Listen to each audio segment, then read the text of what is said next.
So hi guys, welcome to my channel. I am Akanksha, chemistry educator in NEET UG.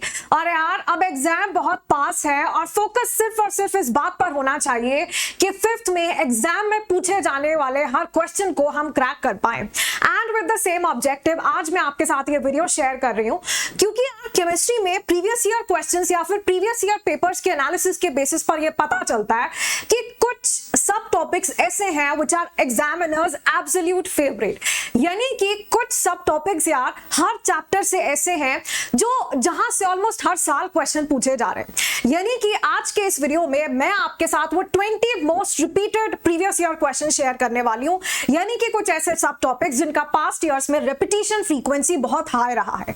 और यार अगर analysis कहता है कि यहां से रिपीटेडली हर साल क्वेश्चन पूछे जा रहे हैं देन डेफिनेटली एक हाई प्रोबेबिलिटी बनती है कि नीट 2024 में भी आपको जरूर सेम क्वेश्चंस देखने के लिए मिल जाए। But before we get started make sure you have hit the like button, make sure you have showered a lot of love on this video. Channel को आपने किया है सब्सक्राइब सो दैट आपकी आकांक्षा मैम रहे सुपर मोटिवेटेड और ma'am भी ये समझ पाए that what content would you really like on this channel. और साथ साथ अगर आप चाहते हैं कि यार आकांक्षा मैम ये जो 20 most repeated previous year questions हैं इनके ऊपर एक आप लाइव सेशन कंडक्ट कर लीजिए जहां पर हम इन सब टॉपिक्स को थोड़ा डिटेल में कवर भी कर ले प्लस इनके ऊपर गुड नंबर ऑफ क्वेश्चंस भी प्रैक्टिस कर ले, तो आप मुझे जरूर बताएंगे in the comment section. By the way ये जो टॉपिक्स हैं सबसे पहले आता है molecular orbital theory. Trust me last 7-8 years का पेपर उठाकर देख लो, एक भी पेपर आपको ऐसा नहीं मिलेगा जहां से कि क्वेश्चन जहां पर एमओटी यानी कि बॉन्ड ऑर्डर, बॉन्ड लेंथ या बॉन्ड स्ट्रेंथ रिलेटेड क्वेश्चन नहीं पूछा गया।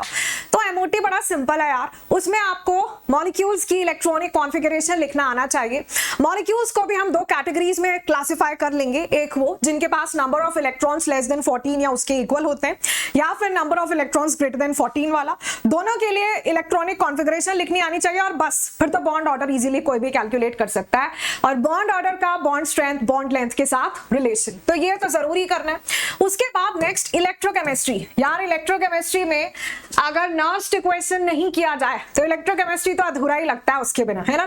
तो नर्स्ट इक्वेशन उसकी जितनी भी एप्लीकेशन है, यानी नर्स्ट इक्वेशन के हेल्प से कैसे आप इक्विलिब्रियम कांस्टेंट फाइंड आउट कर सकते हो, कैसे आप सॉल्युबिलिटी प्रोडक्ट फाइंड आउट कर सकते हैं, इक्विलिब्रियम पर जो आपकी इक्वेशन है वो वापस कैसे मॉडिफाई हो जाती है, ये सब कुछ आपको आना चाहिए। और फिर इसके बाद फर्स्ट ऑर्डर काइनेटिक्स। यार पूरे काइनेटिक्स चैप्टर में अगर मुझसे कोई पूछता है सबसे इंपॉर्टेंट क्या है तो डेफिनेटली फर्स्ट ऑर्डर काइनेटिक्स। यार उसका integrated rate law expression, number 2 उसका हाफ लाइफ, सबसे ज्यादा क्वेश्चंस यहां से पूछे जाते हैं।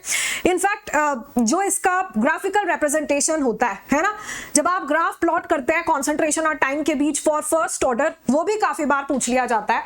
And then solubility product from ionic equilibrium, मतलब 2023 को छोड़ दिया जाए तो ऑलमोस्ट हर साल सॉल्युबिलिटी प्रोडक्ट से क्वेश्चन पूछा जाता है। फिर VSEPR थ्योरी हाइब्रिडाइजेशन, हो सकता है किसी एक आध साल हाइब्रिडाइजेशन के ऊपर डायरेक्ट क्वेश्चन ना भी आया हो, पर जो भी क्वेश्चन पूछा जाता है, लेट्स से आप मॉलिक्यूल का शेप बताइए, लेट्स से आप बताइए मॉलिक्यूल में कितने लोन पेयर कितने बॉन्ड पेयर हैं, क्या आपको जो गिवन मॉलिक्यूल्स हैं वो आपस में आइसोस्ट्रक्चरल हैं, या कौन से ऐसे मॉलिक्यूल्स होंगे which are isoelectronic and isostructural. ऐसे क्वेश्चन आप कभी कर ही नहीं पाएंगे अगर आपको हाइब्रिडाइजेशन नहीं आता है। और VSEPR थ्योरी उससे डायरेक्टली लिंक्ड है क्योंकि VSEPR थ्योरी में हम मॉलिक्यूल्स की शेप या ज्योमेट्री फाइंड आउट करते हैं, करेक्ट।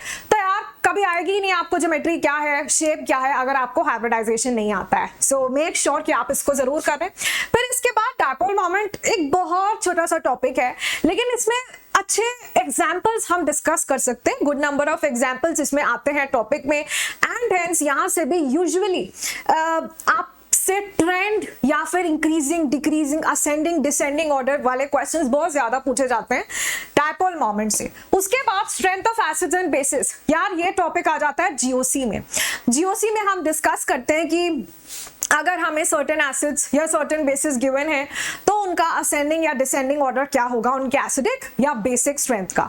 तो इसमें आपको जितने भी इलेक्ट्रॉनिक इफेक्ट्स हैं, mesomeric effect, inductive effect, resonance, इन्हीं के बेसिस पर आंसर करना होता है। सो मेक श्योर कि इलेक्ट्रॉनिक इफेक्ट्स अच्छे से किया है, फिर उनका एप्लीकेशन आपको आना चाहिए। Lastly colligative properties, I mean number 8 पर आ जाता है colligative properties. Mark my word, मुझसे लिखकर ले लीजिए कि कॉलिगेटिव प्रॉपर्टी से क्वेश्चन 200% पूछा जाएगा। 4 कॉलिगेटिव प्रॉपर्टीज हमारे पास बनती हैं, relative lowering of vapour pressure, depression in freezing point, elevation in boiling point and osmotic pressure. पक्का ही एक नया कॉलिगेटिव प्रॉपर्टी से न्यूमेरिकल क्वेश्चन आएगा। सो यहाँ पर स्पेशली कि आप मोलर मास ऑफ सॉल्यूट या मोलर मास ऑफ सॉल्वेंट कैसे कैलकुलेट कर सकते हो, फिर इसके बाद डेल्टा टीएफ या फिर डेल्टा टीबी या पर्टिकुलर सॉल्यूशन का फ्रीजिंग पॉइंट, पर्टिकुलर सॉल्यूशन का बॉइलिंग पॉइंट, ऐसा क्वेश्चन पक्का ही पूछा जा सकता है। सो मेक श्योर कि आपने ample number of questions practice किया है कॉलिगेटिव प्रॉपर्टी से। और फिर उसके बाद limiting reagent. Limiting reagent concept बनता है हमारे मूल कॉन्सेप्ट का। वैसे तो बड़ा छोटा सा कॉन्सेप्ट है अगर आप इसको पढ़ेंगे, बट लिटरली इतने ज्यादा नंबर ऑफ क्वेश्चंस यहाँ से सॉल्व किए जा सकते हैं कि यहाँ से भी बहुत ज्यादा नंबर ऑफ क्वेश्चन पूछे जाते हैं। अच्छा, आपको एक काम करना है, I am Akanksha Karnwal. Comment section में, डिस्क्रिप्शन बॉक्स में मेरे टेलीग्राम चैनल का आपको लिंक मिल जाएगा। ये पीडीएफ आपको मेरे टेलीग्राम पर मिल जाएगा। प्लस जैसे मैंने आपको बताया, I am a chemistry educator. In case you don't know यार, मैं पूरा केमिस्ट्री का हमने अभी क्रैश कोर्स स्टार्ट किया है, जहां पर हम पूरा chemistry all for free live detailed manner में कवर कर रहे हैं। मेरे सभी नोट्स, सारे पीडीएफ, सभी डीपीपीस भी आपको ऑल फॉर फ्री मेरे टेलीग्राम पर मिल जाएंगे। और बहुत जल्द हम आपका एक न्यू क्रैश कोर्स भी स्टार्ट करेंगे, जहां बेसिकली एक sort of last minute revision होगा और हम कुछ बढ़िया बढ़िया क्वेश्चंस वहां पर सॉल्व कर लेंगे आपके एग्जाम से जस्ट थोड़ा पहले। सो मेक श्योर कि आप वहां पर मेरे साथ जुड़े, and for that you have to make sure कि आपने मेरा टेलीग्राम चैनल जरूर ज्वाइन किया है। ये पीडीएफ भी आपको वहां मिल जाएगी। उसके बाद यार, और ट्रेंड्स एंड पीरियोडिक प्रॉपर्टीज, यहां से पक्का ही क्वेश्चन आएगा।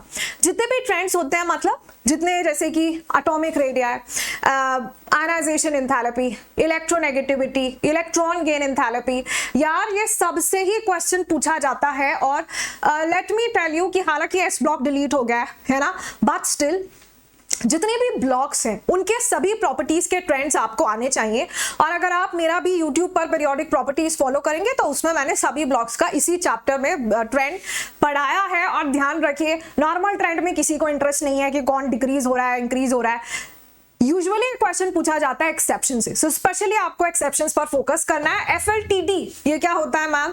First law of thermodynamics, delta U is equal to Q plus W, जो कि डील करता है एनर्जी कंजर्वेशन के साथ। वहां से भाई बहुत न्यूमेरिकल्स पूछे जाते हैं।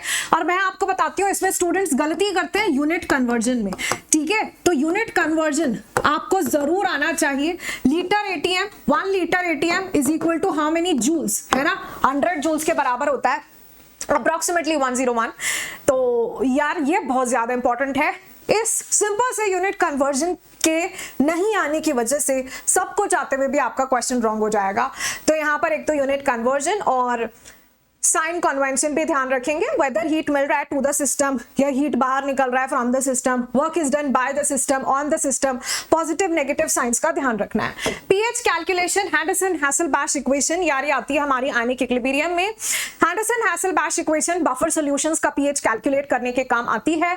और अदरवाइज लेट्स से आपको एक strong acid, strong base, weak acid, weak base या कोई कॉम्बिनेशन गिवन है, तो वहां पीएच कैलकुलेशन कैसे करना है वो भी अच्छे क्वेश्चंस बनते हैं। भाई जितनी भी नेम रिएक्शन है, ये बात छोटी सी है बट इसमें शायद ऑर्गेनिक केमिस्ट्री के काफी सारे क्वेश्चंस कवर हो जाएंगे। जितनी भी इंपॉर्टेंट नेम रिएक्शंस है, आप यूट्यूब पर भी अगर सर्च करोगे all name reactions in one shot by Akanksha Karnwal, तो आपको मेरा सेशन, रीसेंट सेशन मिलेगा, जहां इन ऑलमोस्ट 50 मिनट्स मैंने पूरा एक रिएक्शन चार्ट प्रिपेयर किया है आपके लिए लाइव, जहां पर हमने सारे नेम रिएक्शंस जो है वन शॉट में कवर किए। बस उतनी नेम रिएक्शंस आपको आनी चाहिए। उनका रिएजेंट कन्वर्जन कौन से ग्रुप का किस में हो रहा है बहुत इंपॉर्टेंट है। डिस्टिंग्विशिंग टेस्ट, जहां पर हम जितने भी यार, जैसे कि Fehling solution test, Tollens reagent test, haloform test, carbylamine test, कौन देगा कौन नहीं देगा, किसके लिए पॉजिटिव किसके लिए नेगेटिव, कैसे आप कीटोन को एल्डिहाइड से डिस्टिंग्विश कर सकते हो, how is propanone different from propanaldehyde, तो वहां पर ये बहुत काम आता है।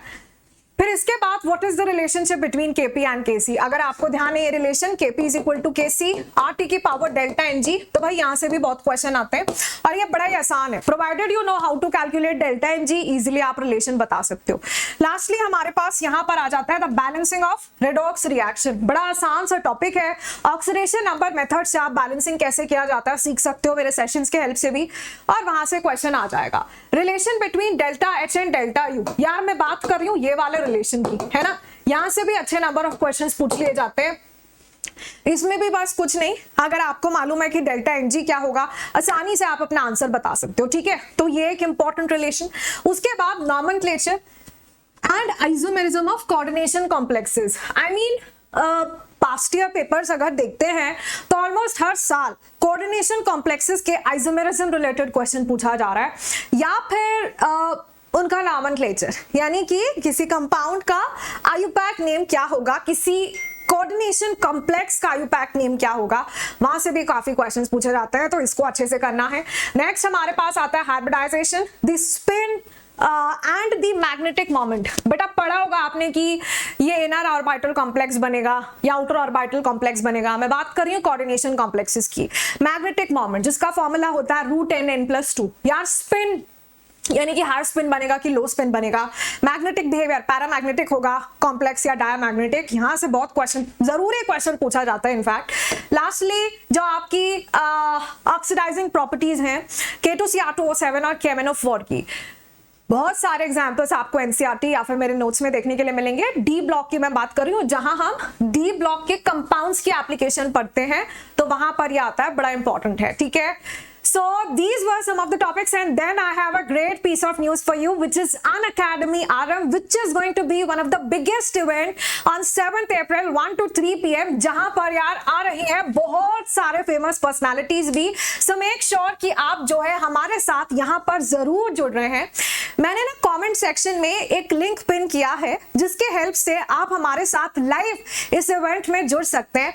Trust me, this is going to be super beneficial for you all. तो आप सब जुड़ना नहीं भूलेंगे हमारे साथ। उसके लिए राइट नाउ, राइट अवे, यानी तुरंत आपको क्या करना है, कमेंट सेक्शन में जाना है। मैंने पहला ही कमेंट पिन किया है, उस लिंक पर आप क्लिक करेंगे, सेशन को लाइक कर देंगे, और फिर 7th अप्रैल आप हमारे साथ जुड़ने वाले हैं यहाँ पर। तो पसंद आया तो जरूर बताइएगा, और साथ साथ जैसे मैंने आपसे पूछा था, वुड यू वांट कि यार एक डेडिकेटेड लाइव सेशन इसी के ऊपर कंडक्ट कर लिया जाए, जहां पर हम सारे ही जितने रिपीटेड प्रीवियस ईयर क्वेश्चंस रहे हैं वो वन शॉट में कवर कर लें, है ना।